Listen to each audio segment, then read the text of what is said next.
एक बहुत ही महत्वपूर्ण खबर आ रही है। सीबीएसई यानी केंद्रीय माध्यमिक शिक्षा बोर्ड कक्षा 10वीं की परीक्षाएं अब वर्ष में 2 बार कराएगा।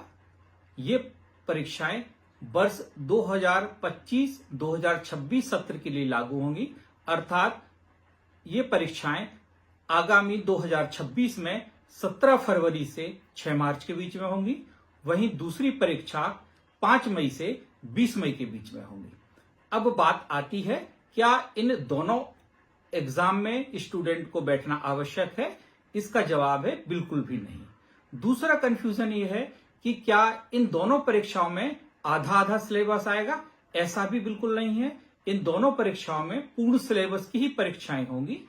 ये जो व्यवस्था की जा रही है, बच्चों में अच्छा सुधार लाने के लिए व्यवस्था की जा रही है कि अगर किसी बच्चे का किसी कारण से पेपर अच्छा नहीं जाता है तो वह दूसरी परीक्षा में बैठ सकता है। उसके लिए 3 ऑप्शन होंगे।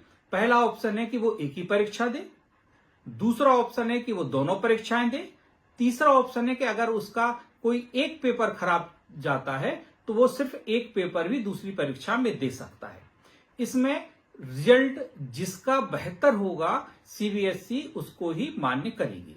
दोनों परीक्षाएं पूर्ण सिलेबस से ली जा रही हैं, अतः अब इसमें सप्लीमेंट्री एग्जाम की गुंजाइश नहीं होगी, अर्थात सप्लीमेंट्री एग्जाम्स नहीं होंगे।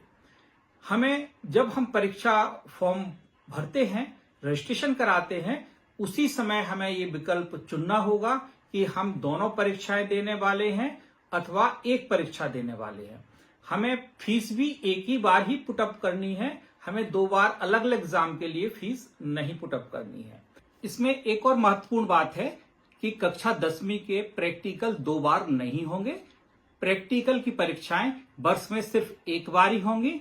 सिर्फ जो मेन एग्जाम है वह 2 बार होगा।